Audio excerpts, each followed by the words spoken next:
first thing was, what's your target? I said, ma'am, I have already wasted 1 year. I don't want to waste my 1 year. So she said, okay, put a generous time duration. I said, 3 months. She said, are you crazy? You are not even permanent resident in Canada.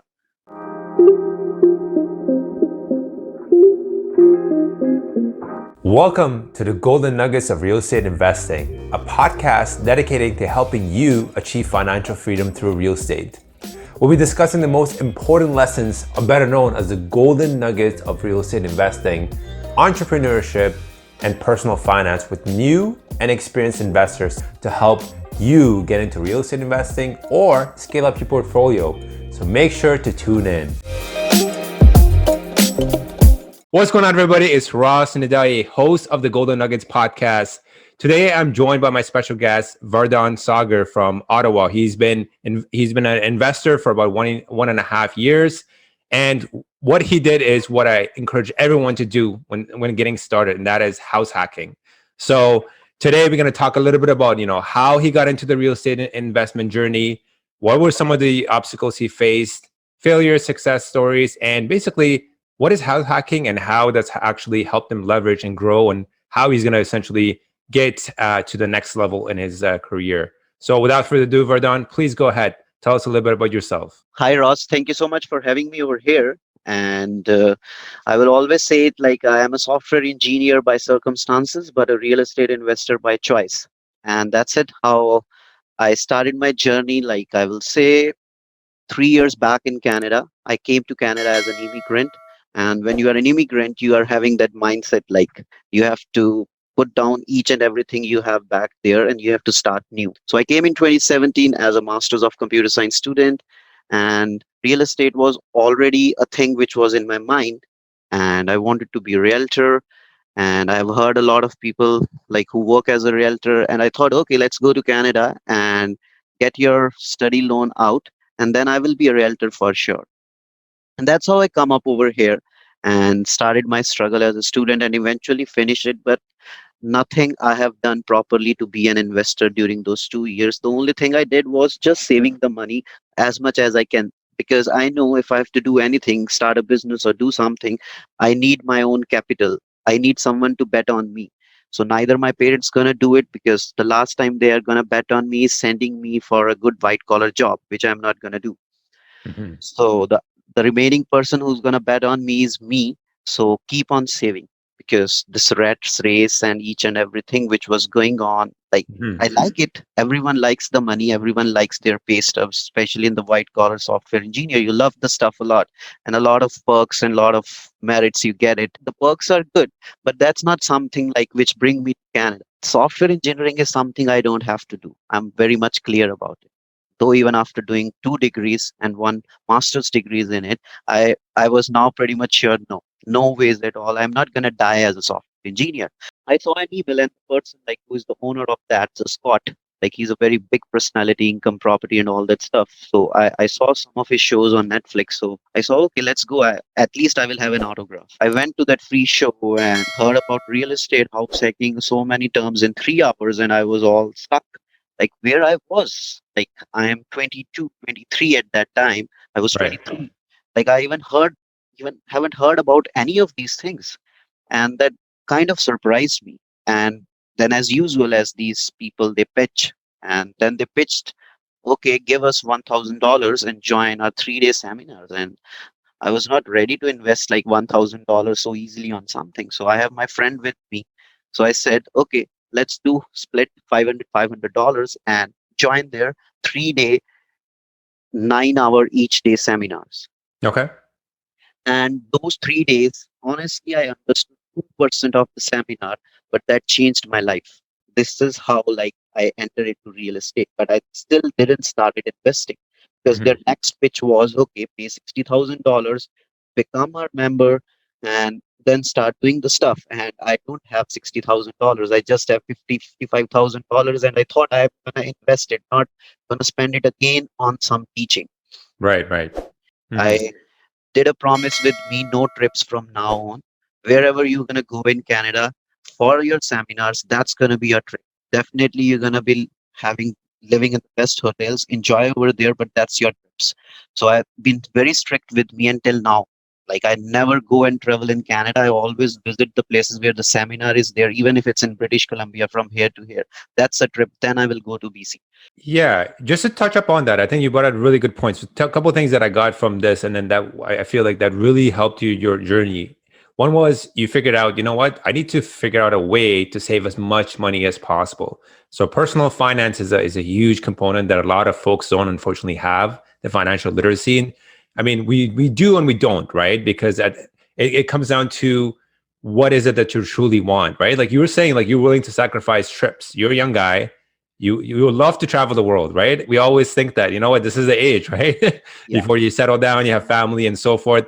But you were willing to make those sacrifices, and good for you, because I mean that allowed you to save, the $55,000 that you mentioned, so that you can put that down towards something, right? So I love that, and I also love the fact that you still made a compromise with yourself. So you didn't say, you know what, I'm going to stay home and do nothing, but I'm going to travel and I'm going to combine that with a reason. So that is going to these trips, meeting these folks, networking, learning, and leveraging.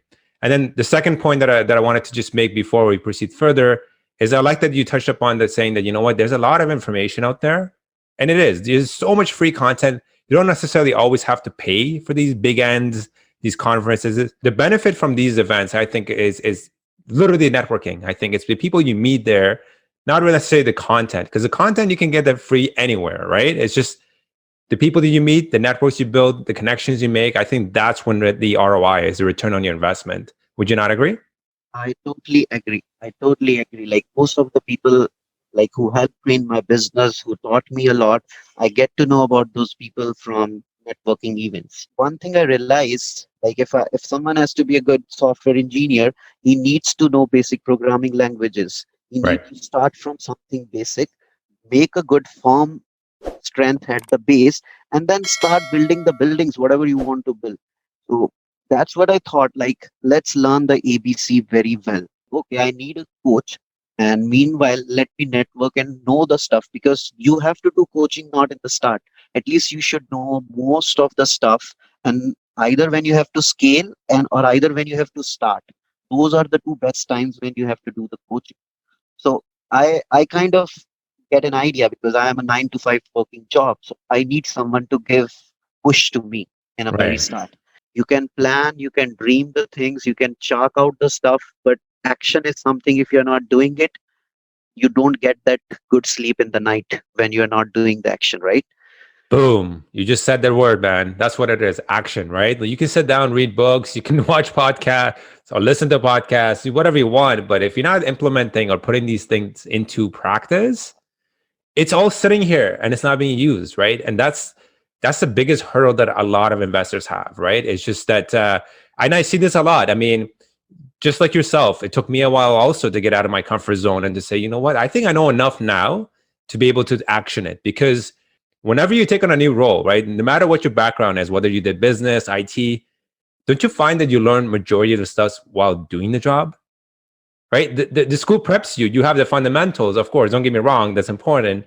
But you learn everything on the job. So real estate works basically the same way.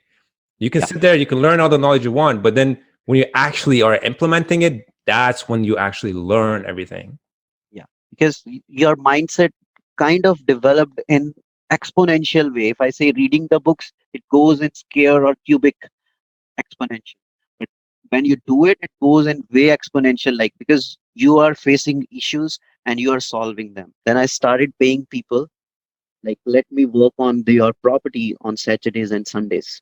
So I used to pay people to Hmm. go on their property, to stay inside their property, just to see how the houses looks like so that I can get to know like how from the base level the things are done. So I did with few of the contractors, and at that time I get to know from the ground level like how to manage these people, like where their profit margins are, how to make the contacts, like from where you are getting all your stuff, like who are the suppliers, who are the people. Right. But still, that was another section. I get an information of how to manage people, and out of those all people, I only learned how to manage contractors. So I changed my mindset and I keep on messaging, sending messages to the people on Instagram. Like I am looking for a good mentor right now. I'm ready Hmm. to work for you and all that stuff. So I find a very good lady in Ottawa Valley region. Like she has been doing wonders over here. She's kicking ass in the market right now, Rasna Arora. And I just send a text to her, ma'am, I'm gonna do this, I can do this, I will do this, I will do this. Because I don't know what's the value of the time of the person is. So Right. and she was not into the coaching business too, and that was more lucrative because if I go to a coach directly, the coach will say, okay, come, because I'm bringing the money to the person. So at that time she was not even a coach, so I was her first student, and it took me like 2 months to convince her, please teach me. So what changed? I know. One of the things you definitely did there was you're very persistent, which is very key, especially in sales, right? And more importantly in life. So I like that you constantly trying to add value. So what were some of the things that you kind of offered her that you would bring to the table, and what led ultimately to the decision of her to say, I'm going to go ahead and take you under my wing? Actually, the thing was like seeing me consistent from 2 months and not quitting on any of the things. So she said, okay, I will do the coaching for you and let's do it. So that made her like the one thing she only said, even the boyfriend, they don't go behind the girlfriends for this much time, they change the person. You haven't changed the person yet. You are every week messaging me just once. I know I don't have to trouble her. So every week I send a message like, this is what I'm doing. This is what I'm doing in real estate. Help me out. Money is not an issue for me. I have saved this much capital and I'm Right. ready to pay, because I now find out like this person is in my market and that person gonna help me. But she was not ready because she was so much busy doing like 4 or 5 deals a month. She do, so she kind of do 20 to 25 deals a year. So she doesn't have a time for coaching. So I then realized she's the right person because she's implementing it. Person, Right. she's not just a theoretical professor inside a university who doesn't know how actually the things are done in the university. It's Right. better to get a coaching from a person who himself is kicking ass outside in the market rather than the person who has done his last deal 3 years back. For sure. For sure. The first thing was, what's your target? I said, ma'am, I have already wasted 1 year. I don't want to waste my 1 year. So she said, okay, put a generous time duration. I said 3 months. She said, are you crazy? You are not even permanent resident in Canada. You are buying you are thinking to buy a property. So what I will say is, meanwhile you learn the stuff, and maybe when you get PR, you can execute it. Okay. And I didn't said anything to her because that's what she think. Because a person who is not PR, like he can't buy a property in Canada and like dream of doing this stuff in 2.5 years when he just arrived over here. So I keep on thinking in my mind, no, no, no, no, no. I don't want to be that student who don't go to a lab, just keep on reading it and learning it. I have to execute it.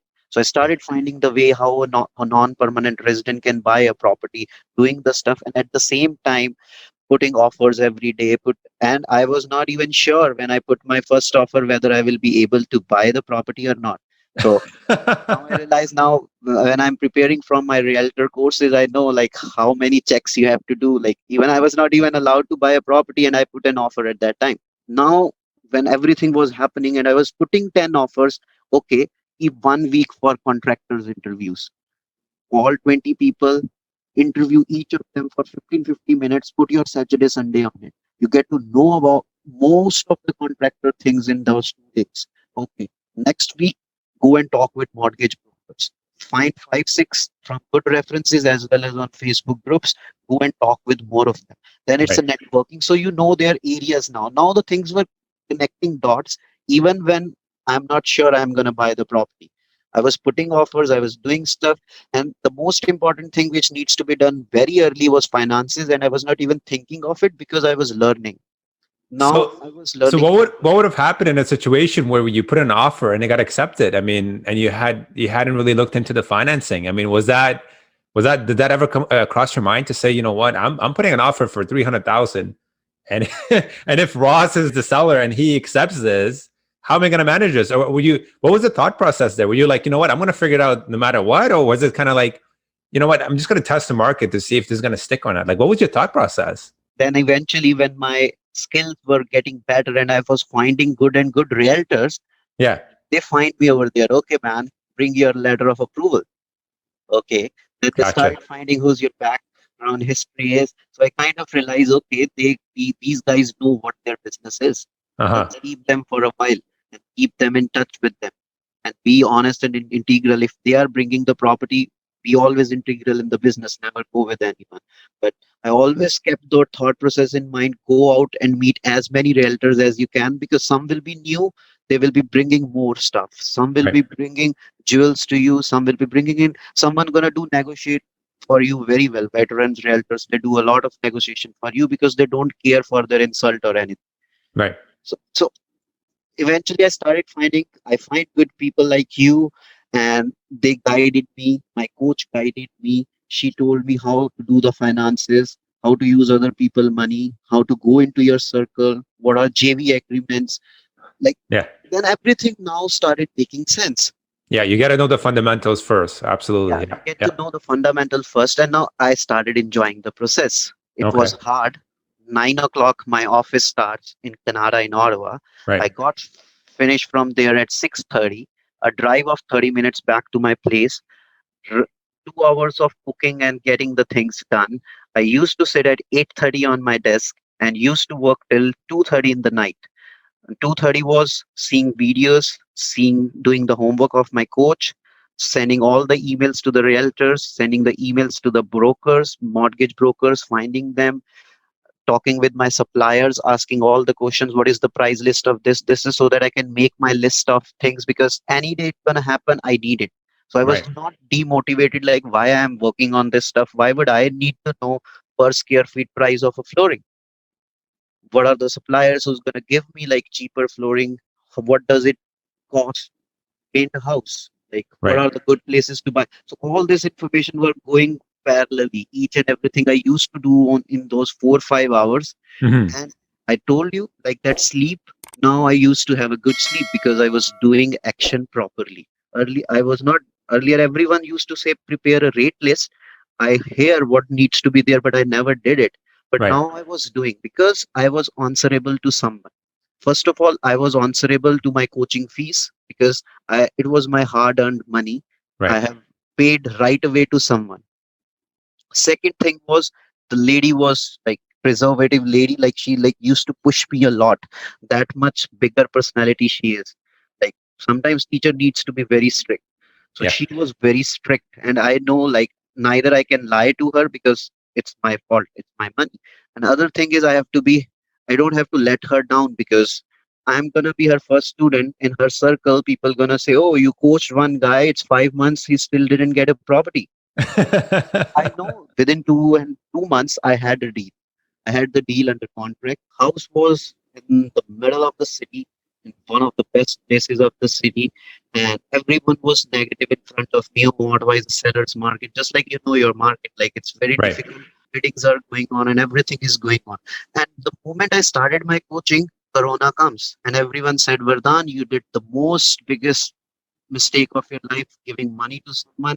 You also lost that money, and now you can buy the house because it's Corona and the market. Who knows what's going to happen? Yeah. And I know, like, that's where after 2 months, I got the property inside the Ottawa, main city Ottawa. So it is surrounded by three schools, two playgrounds nearby it, and it is closest to three most monumental places in Ottawa. So the property was listed at 360K, Okay. single family semi detached house, and the property was listed less because the property was tenanted. And during the corona time, the property was not getting sold because the tenants were there in it. So they have to reduce their price to 360K. So the market value at that time was going near about 420-ish. We did a put an offer, and my numbers were working near about 285. My agent, the very first agent, he laughed at me and he said, sorry, I'm not going to put that offer. Property is 360, you're putting 285, and you know ARVs are 410. And that's Right. where your choice of best investment oriented realtor comes. When you realize, okay, your realtor is first time home buyer realtor. You just want to do easy peasy job. I'm sorry, marks my work. I won't say that's an easy peasy job, but dealing with an investor is more difficult for a realtor than a person who's going to make decision on emotions. 100%. Because you know your numbers. You have a specific criteria. And if it doesn't make sense, you're not afraid to walk away. Yeah. So I said, oh, okay, I'm honest. If you bring this property to me, if you are not putting my offer, I will go to someone else. So if you're Right. not putting to me, I will be integral to you till the time you are serving me. If you're not doing the thing for which I hired you, I will not go with you. And I still kept my thing. I never signed any agreement with anyone, but I remain integral. Okay, if this person is bringing the property to me, and if he is working with my numbers, there is no point. I will go to any other realtor. But I can't stick Absolutely. myself to one realtor, right? Then I started finding good realtors. And what I used to do is I used to make an Excel sheet where I was not able to put the offers. The people who rejected my offers, I keep them and see them. And after every 15 days, what I used to do is whosoever new realtors I find, because the older ones, they have stopped putting my offers. They said, no, we don't want to put, you are putting 100K down the price.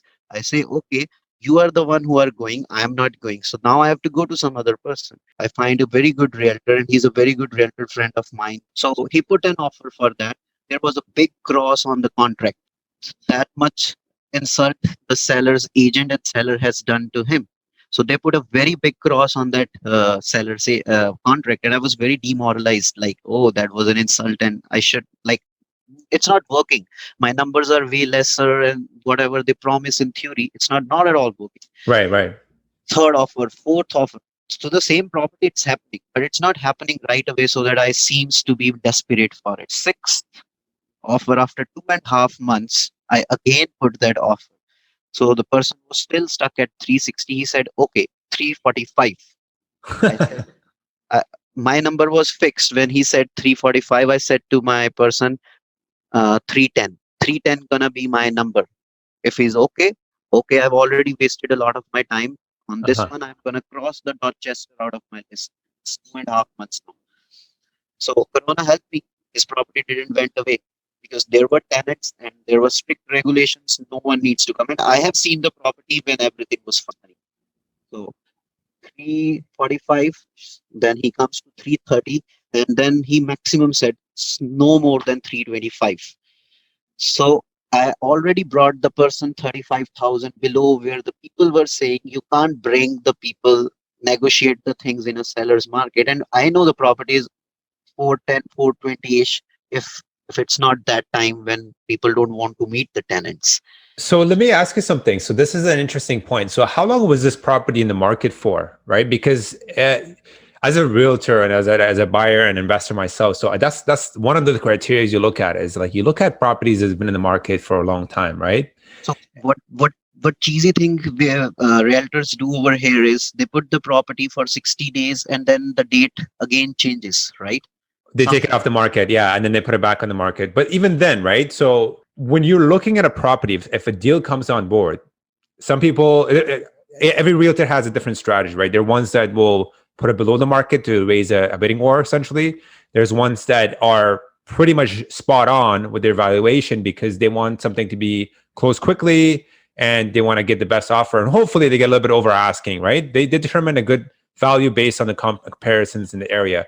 And then we have the last realtor, which is basically they don't do their homework and they don't understand the logics behind why it should be valued at a certain price. I feel like this is a similar situation because it sounds like because of the low rents, a lot of folks were not proceeding with this property. Whereas you saw an angle here. You're like, listen, no, here is my price. If I could get it to this price, Yeah. I can make this thing work. And you consistent and persistent with it, which sounds like it definitely helped, right? Yeah, and then person he said 325. I said my thing is done. Though I was very excited, like I learned a lot about negotiation and that what I was doing on the phone. I called Rasna, my coach at that time. She Right. said, stick to your numbers. You are already 8,000 something above your numbers, but that doesn't matter right now. But stick to that number and be as much rigid as you can. I said, okay. So then he said 320. I said 310. Then he said 318. Then my realtor called me from his different number, and the same person. He said, Vardaan, buy it. You don't get condos for 300K, right? Yeah. And what do you expect from person? Then I asked him because I want to know why this person is coming that much down. And then it's kind of smells me. Is there any issue in the property? or any Exactly. issue in the tenant, because that's how it goes. So then I get to know from seller's agent, my agent talk, like person is buying house in Vancouver. Oh, I see. So So now they're his house is on relocating. the market from 60 days. So he is in more desperation to sell the house than me, who is desperate to buy a house. Gotcha, gotcha. So you figured out what the seller motivation was, and that's very critical, especially when you're buying a property. Whether you're dealing with an agent, the agent needs to figure that out, or if you're buying yourself, that's the way to do it. So I love that you figured that out. So yeah, go on, please. How did that turn out? So then I said, okay, 318 vacant possession, done or not? I will buy the house. Condition's gonna be vacant possession. So he said, sir, it's Corona time. I said, do the closing 3 months after. I'm very good with that because I have to arrange money. I don't have money, so I have to think something from where the money is gonna come. So longer the closing it, better it is. He said, Right, can we do for 2.5 months? I said, do it for 4 months. I have no issues with that because that's gonna give me margin to do the stuff, prepare my things because I still haven't been good enough to do the project myself. So I need right, time duration in between to make the contacts and contractors and everything. So they agreed on 318 vacant possession. Closing was 2 months after, which you usually don't get in the right, bidding market. So right, see, right, everything aligned as per the plan. When you has the desperation and strong will and desire, and when you keep on asking for that thing, one day you get it. for So, sure. so all the things which never happens in a seller's market happen. Honestly, believe me, that kind of property after like once I completed and searching for my JV partners, I haven't find a property like that still. Like literally Sounds like it was perfect. a home run, right? Yeah. The best part was my coach was from the same market. So I Right. had an extra edge over it. Like people can't fool you. You already know like who are good people, who are not good people, who are the good brokers, who are not the good brokers. So Yeah. she never gave me anything until and unless I have completed my way of finding is it the right person or is it not the right person. So that's awesome. So let's touch upon an important thing that you brought up. So you said one of the obstacles for you getting started was that you didn't have your permanent residence, right? Your PR, right? So how were you able to then overcome that, right? Like how did you figure out the finances? Was this is this property that you're currently residing in, that you're house hacking, is it under your personal name? Yeah. So did Yeah. you are you or is it with a partner? And can you tell us how you're able to get the finances and stuff? Because we may have a lot of listeners here that are kind of in the same situation as yourself, where they Yeah. also feel, you know what, that's a roadblock, and you figured out a way to eliminate that. So tell us how you did that. So, like, usually people like they are not because no one buys a property. Like, especially you see a lot of immigrants come from certain countries in Canada, but lot of lawyers whom I was working with, they were never aware of this scenario. Like, an immigrant is coming and buying an investment property just in 1.5 years. So everyone said you have to pay 25% taxes, something like that, because you are just buying a house the way the Chinese and Indians or Asians they buy from outside. The way they are buying the properties in British Columbia, my lawyer compared me with them. Right. It's So basically, in other words, yeah, they're talking about foreign investors that are people foreign are investors. correct. Yeah. So or else you do JV with someone else. And I thought, no, I won't sell my project. This is my first project. I won't do JV like on the title with someone. A person can be a money partner on it, but I want to buy this property on my own because my Hmm. goal was to do house hack on it. So I don't want Correct. to do house hack on someone else's property. Then I went to different lawyers in Brampton so that people who understand immigrants more, they guided me. Show us your income tax returns. If your income tax returns are this much more than that and you are paying this much taxes, then most of the city part of the Ontario you are not liable to pay 25% tax. You are considered a resident. Right. Right. So I used to work a lot, do 4 or 5 jobs during my college time. So my salary was always above the average. I have that much saving. So then they calculated. So there were certain areas, and thank God I haven't invested on those areas where I can't buy it. So eventually, where I buy the property in Ottawa, I don't have to pay the 25% taxes, just the normal taxes, just on the basis of my 2 years income tax returns. And the income tax return which I paid was not of a student. And that helped me a lot in that scenario. And all those books were legal. Like I used to work a lot of TAs and teaching profession things in my university. So the salary was way above and the hours were not counted. Right. Otherwise, no one can make that much money in 2 years. So see, everything was planned. I accumulated a lot of money in comparison to the normal student. So that showed in my income tax return. Okay, this guy is paying from last 2 years. I touched my inner circle. A lot of people helped me. They invested me. They trusted on me. Seeing all these things, like the people who were close to my inner circle, Right. because I always learned one thing, always document your journey. People, they don't document their journey and they put their journey out when it's a success journey. A lot of people says to me, what if you are not able to make any deal in 1 year? People will laugh at you. Like you are doing this thing and it's 1 year and you haven't done a deal. I always used to document from a day one on Instagram what I am doing. Yeah, yeah. No, Irrespective of for my sure, for sure. And that's the thing. You touch up another great point here. We really focus a lot on success, right? Because people who do people idolize? Successful people, right? It's just it's a human nature to look up to somebody who's successful. But it's interesting because if you speak to every single successful people, they always tell you, I became successful through failure, right? You learn things as you progress in life, and that can involve a million failure stories to get you to that one success, right? And I love that you're documenting it. And you know what, that's one of the things I'm trying to do as well, because I have days, right? I have like a funny story. I would just tell you kind of what happened today. So I'm closing on two properties in Sarnia, and I reached out to my insurance broker literally like 2 weeks ago, and I'm like, listen, here are the properties. They're coming to closing. Can you give me insurance? He's like, yeah, absolutely, no problem. Right? Send me the documents, fill out a questionnaire, and then he just disappeared for like a week. And I'm like, okay, what's going on? Like, I'm getting closer to the date. I need to get my insurance to close, yeah, and he's not returning my calls. He's not returning my emails. So I'm like, you know what? Let me just call the company. Maybe this guy is off or something that must have happened. And then fairly, that's exactly what happened. He had some family emergency and he took some time off. But what happened then was it left me in the dark because I had no idea this person was not available to me, right? Because now I'm sitting there waiting for these documents and for these insurance slips to come my way, right? Because as you know, you need to have insurance so you can close a deal. So I have 2 days before closing, and I'm scrapping and I'm calling these other brokerages and so forth. Eventually, I found somebody who was able to get me the insurance, but he gave me the quote, and he's like, "Unfortunately, I sent it over to the insurance company. It's going to take at least a day or two for them to process." And my closing date was this Monday. Today's Tuesday, so I'm now sitting here panicking. I'm like, "Oh my god! Like, what's going to happen if I don't get an extension?" So I speak to my lawyer, and he's like, "You know what? Let's try asking for an extension." So the sellers were nice enough to say, "You know what? We'll give you one extra day." But this morning, I thought I was going to have the insurance, and guess what? I didn't have it till like 3:30. My lawyer kept calling me, "Hey, what's going on? What's going on? What's going on?" I'm getting calls. I'm getting emails from the other, sellers saying, "If you don't close today, they're going to relist it tomorrow." So I'm sitting here panicking. Don't tell me I'm going to lose this great deal that I've worked on for literally over the past 2 months over an insurance slip, right?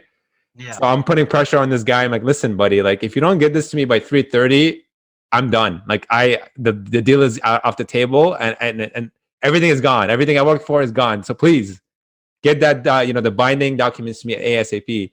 And around 3:40, I'm not even kidding. 3:40, this guy sends me the email, and you should have seen me. I'm just like, oh my god, thank God. So I forward over to my lawyer.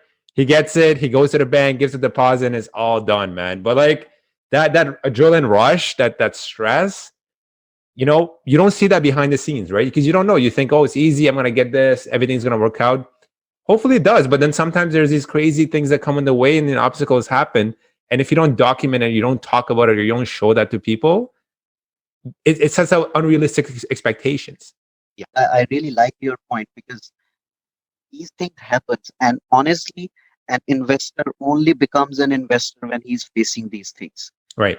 That's how, like, when one of now many of my friends, they are doing this stuff, I always say welcome to this side, because you are not an investor when you are meeting investors, you are not investor when you are learning from investors, you are not investor if you are a self-employed person in a real estate market. Right, You're right, an right. investor when you are facing the things yourself, because that part of the mindset, it still needs to be changed when you yourself are doing it.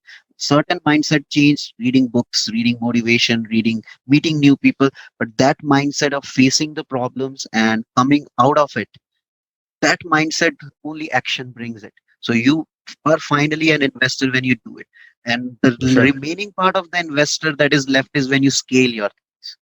So that's Yeah. how I divide investor levels.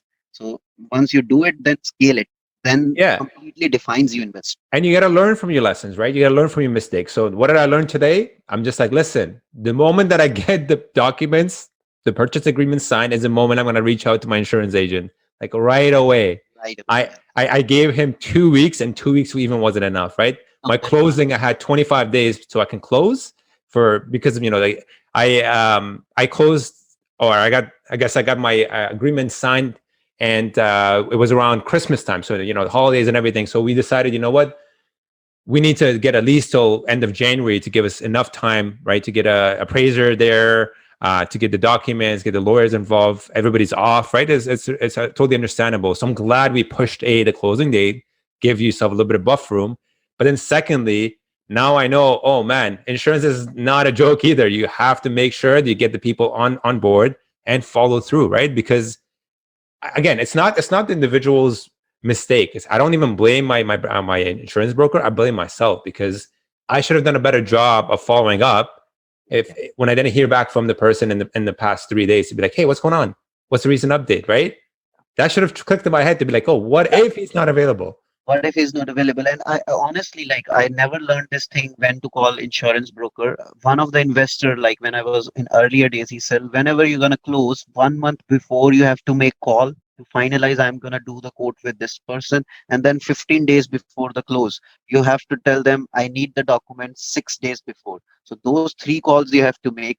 And see, like, sometimes you just talk with a person and you realize your insurance process should be this: 30 days, 15 days, 7 days before, 4 or 5 days you should have a quote for that particular day ready. Like, I should get Exactly. the quote for that day. Another trouble that comes was, the renovations were for 1.5 months. I've jotted down my numbers, properly interviewed every contractors, find the best in the market right now, and suddenly the corona, which helped me to buy a property, delayed my project, impacted my numbers at that Yeah. time, because we were not getting the supplies. If I'm planning to have an IKEA kitchen, and right away, like, the things which I can do it in 2,000, $3,000, I'm going out and I'm getting that in $6,000 now. Right. So Right. Right. those are doubling my numbers, and in each and every aspect. So that where again, like, bring me up in responsibilities a lot. I took up my car. I don't have a truck. I went to Toronto, find some of the stuffs in the kitchen over there. Went to the IKEA in Montreal. That's something my contractor won't do, because that's not his money aligned up over here. For sure. For sure. So I find out wherever in the IKEA in the Ontario I can go, and specifically I can go to Montreal and Toronto. I have my friends over there. I told them, buy the stuff. That's the last stock left. Buy it for me. I will give you the money. Just buy the stuff. Went to Montreal, picked the stuff, make sure, like, the project which was need to be done in 1.5 months, complete in 2 months, because the place where I was living, I already gave notice over there, and the tenants who were coming, they have also given notice on my thing. Yes, it's gonna be ready, because I have some good property manager friends and Mhm. good people I know over here. Like, I have showed them that's how it's gonna be. Like, it was already tenanted 1.5 months. So it was a big pressure on me. Like, I have to go and keep these people somewhere else, and Yeah. I am doing my first project, and there is no place to live for these tenants. How it's gonna happen? Right. Or increase your budget near about 10-15,000 dollars. And if I do that, I should do that if there is no other way. But me being new into this, I can put as many sweat equity I can. So I put my Saturdays, Sundays, evenings to all those things. Get the things from supplier ready for the contractor next day. Absolutely, absolutely. So let's talk a little bit about the numbers. So you bought this property for, you said, for 318. Let's talk about the rents. How much rents are you getting for this? And you said it was a semi. So how many bedrooms and what are the rents, if you don't mind breaking down?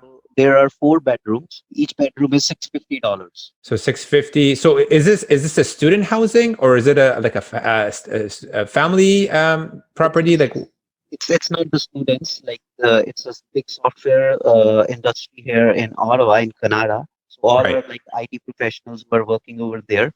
So I rented the rooms to professionals, IT people like who are bachelors. Okay. So most of the time they stay out of their house. They come at 5 or 6 and they have to do their work and they have proper social circle rather than the students who destroy your property in some way sometime in the future.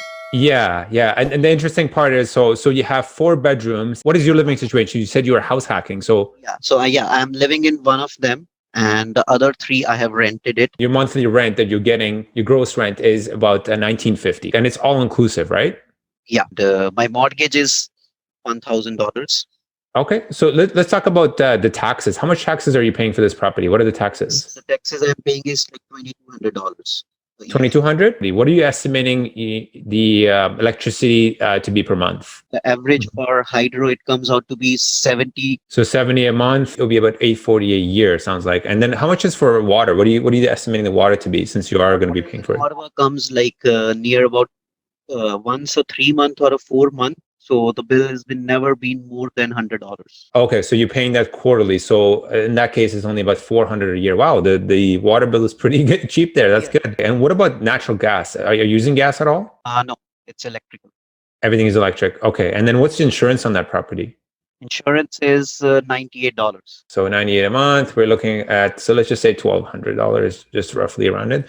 Again, wow, insurance is pretty cheap in Ottawa. Sounds like. Do you calculate, capex?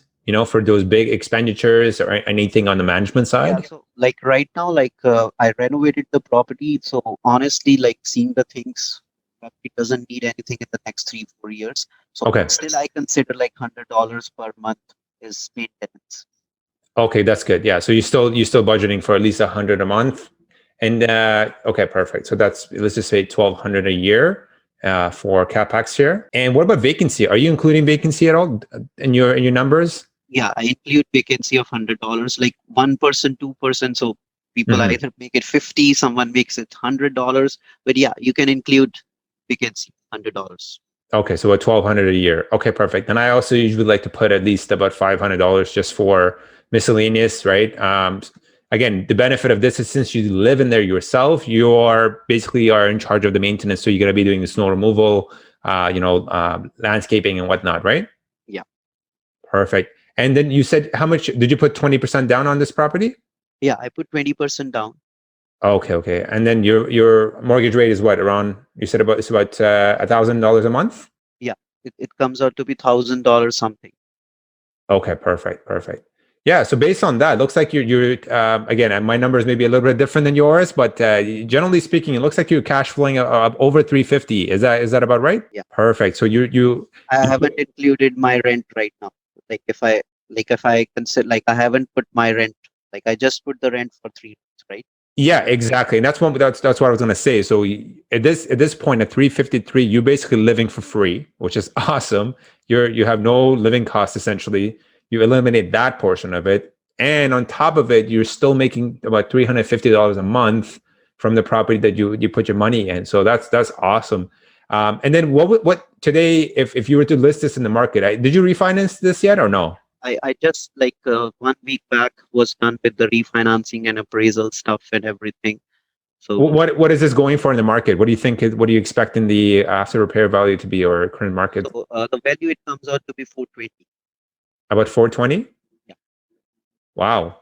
Yeah. So then at 420, you'll be able to pull out all your investment money, right? How much did you spend on renovations? I put near about like 25-ish on renovation. So you basically spent about 343,000. Looks like, with everything included. Yeah. Awesome. It's 343. And if we do a 420 refinance at 80%, we're looking at 336,000 that you're going to be able to pull out or receive. So 336. So basically, you're going to have only about $7,000 in this deal. Yeah. And that is something like and I haven't added. So I learned my mistakes. I learned 2 mistakes in this thing. I Sure. should have added one extra room like in the basement, which I Okay. didn't did it for this property. Right. Still, there is no lot of money left in the property. If I would have another room into it, like I could have appraised it way better because of more rooms. I didn't did that thing, right? Right. And a little bit I realized the home doesn't need this paint because when the property got sold, it was already painted. So I Right. painted it because of my some emotional things. Then I realized because still I was going to live into it, so I think did some of the emotional decisions. But now I realized it like these are the things which are not at all considered in refinance. So I Yeah. realized it like the only thing is curb appeal, your kitchen, bathroom. You make sure everything looks fine, everything is neat and clean, and I don't think a lot of things they even take into consideration. The person come, I have my appraisal experience. It took Right. 5 minutes to be in the property. He just took 5 minutes around and realized he didn't even see I bought like these new appliances. Nothing he has seen it. He just did this, and then you I was you like, know what? That I love that you brought that up because that's a common misconception, right? Because you when you renovate, again and again, you are learning this now, is you have to do strategically, right? Things that will bring up the value. So the appraiser that comes into the room, he doesn't care if the paint on your wall is pink or orange or white. It makes zero difference, right? What the other big factor that they look into is the comparables in the area. And I've yeah, seen that firsthand. You could have the most beautiful house, you could have marble floors. I mean, obviously, it adds a little bit of value, but again, if they're not going to be able to give your property a $800,000 value when the next door, pretty much the same square footage, is going for 400,000. You see what I mean? yeah, And that's the common problem because think of it this way: everybody thinks that their daughter and son is the best daughter or son in the world, or they're the most beautiful person in the world. yeah, But other people don't see that, right? It's a human nature. We always think that we have the best of the best in everything, whether it's the car, the house. But then you have to understand it's not under your hands who's going to be evaluating that. So you have to pick the strategic areas that will actually bring those value up. But even then, I know you've kind of like are learning, which is fantastic. Again, we grow as we learn. yeah, You basically are still getting, based on the numbers that just crunched here, you're getting a return of about 33% a year, which is phenomenal. yeah. For putting down $7,000, you're getting a 33% in basically return on it. What other medium in the world will give you that kind of return? You tell me. Believe me, like that was the very first day when I say this is what gonna define my name. The leverage which real estate give you that no one gives you. I don't say cash is king, cash flow is king. Okay, I can invest my money somewhere else. It's gonna give me that cash flow even without doing the work.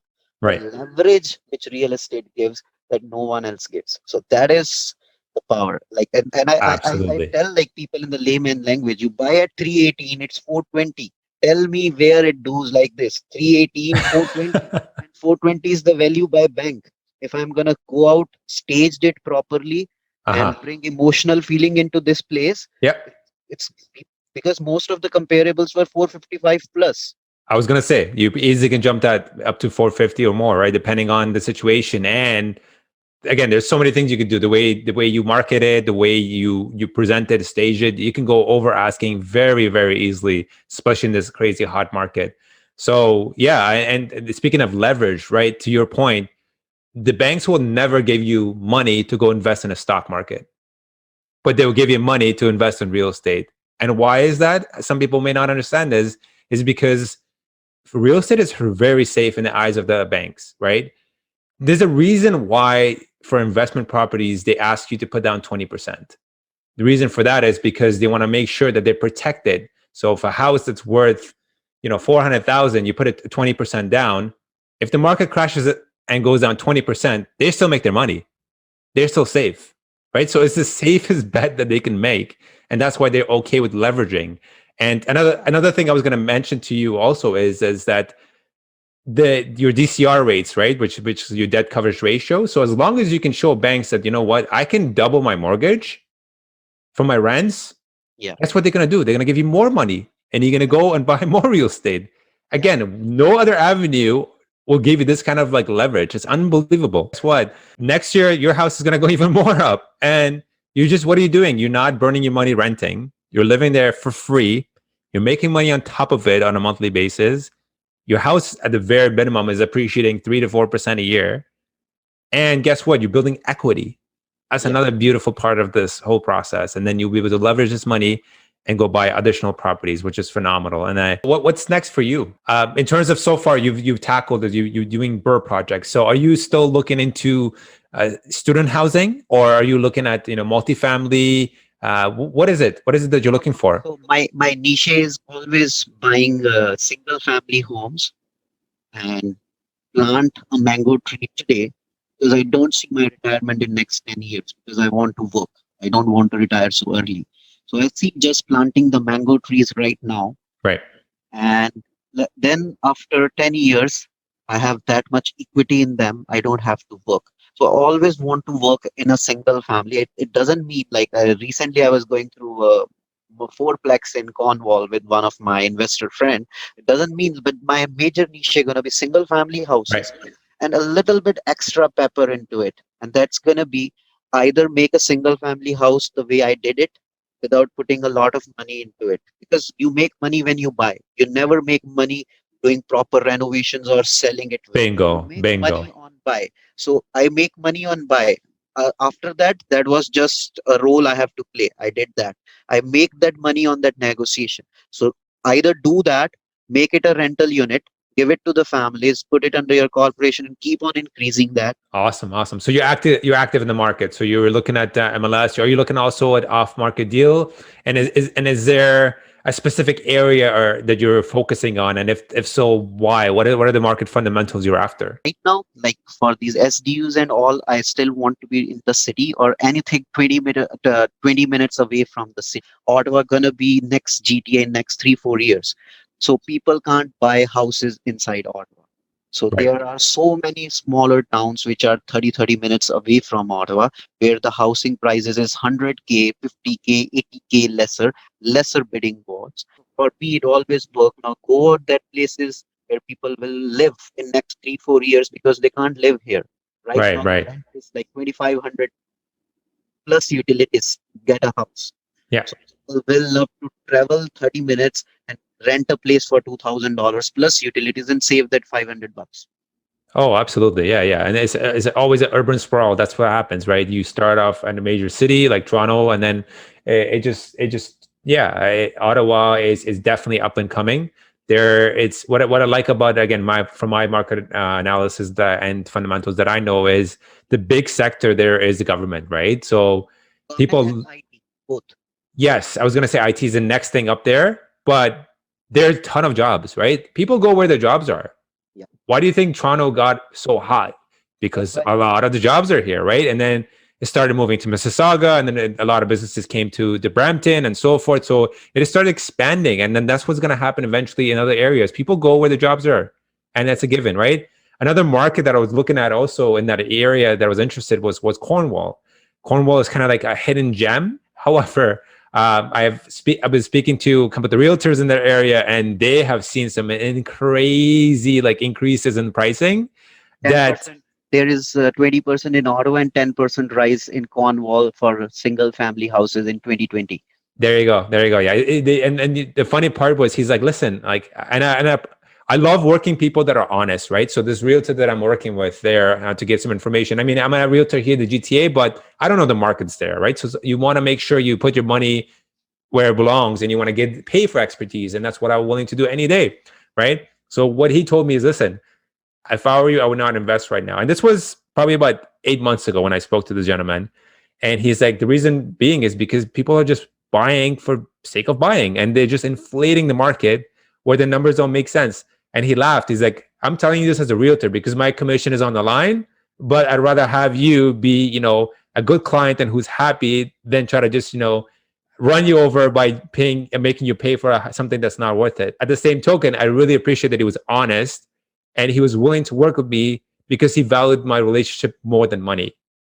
And that's the kind of people you want to work with, because he's not there to just make his quick buck and move. He's thinking long term. He's like, listen, this guy is going to come in, potentially going to buy 1, 2, 3, 4 in the long run versus just the one if I over deliver, right?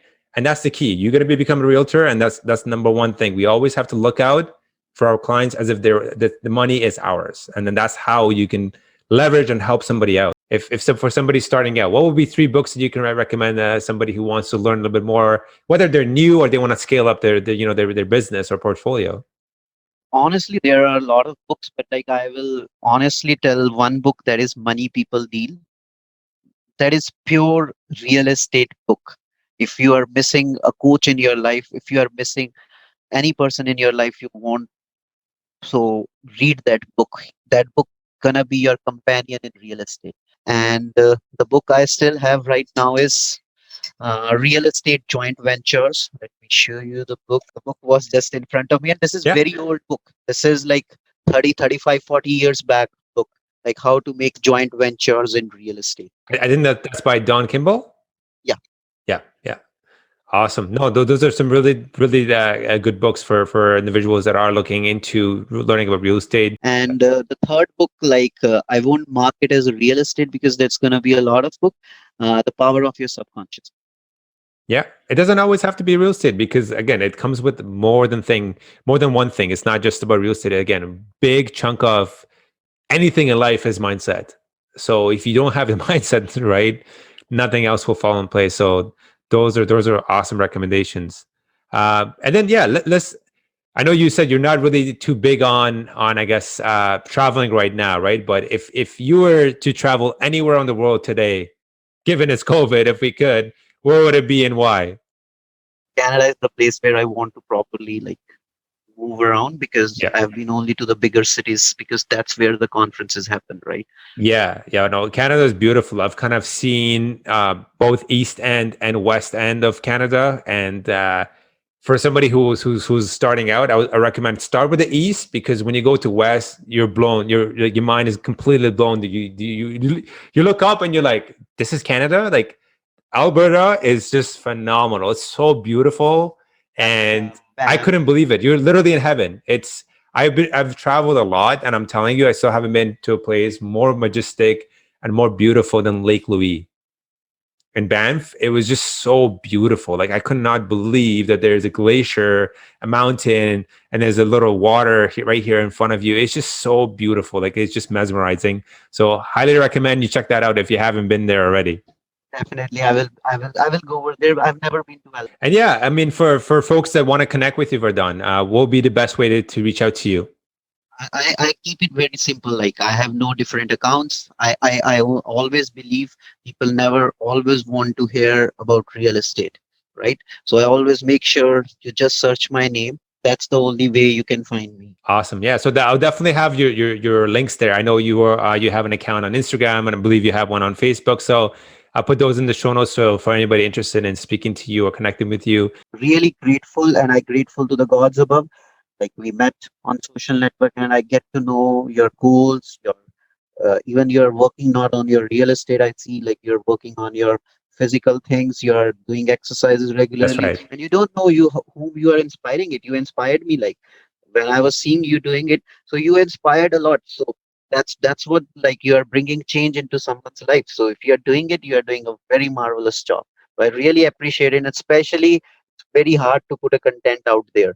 You are putting content out there. I know I'm putting content out there. How much effort it needs, how much time it needs, lot of hours are there. Then you have to yourself be skilled in those things, and then you put the things out. Absolutely. Yeah. Thank you so much for joining us again. And yeah, for folks that want to connect again, please feel free to reach out to Vardaan and I if you have any questions. By all means, we're always here to help. And that's what this whole podcast and everything is about, to help each other grow and trying to make real estate as simplified as possible. So thank you so much for tuning into today's episode. I hope you were able to get some great golden nuggets out of it. The kindest thing that you could do is share this podcast across all social media to help as many people as possible. If you like this podcast or have any questions, feel free to reach out to me on Instagram or YouTube. I'll have those links in the show notes for you to contact me. I love bouncing ideas, people, and I love talking real estate. Thanks so much. I'll see you in the next episode. Remember, financial freedom is just a few properties away.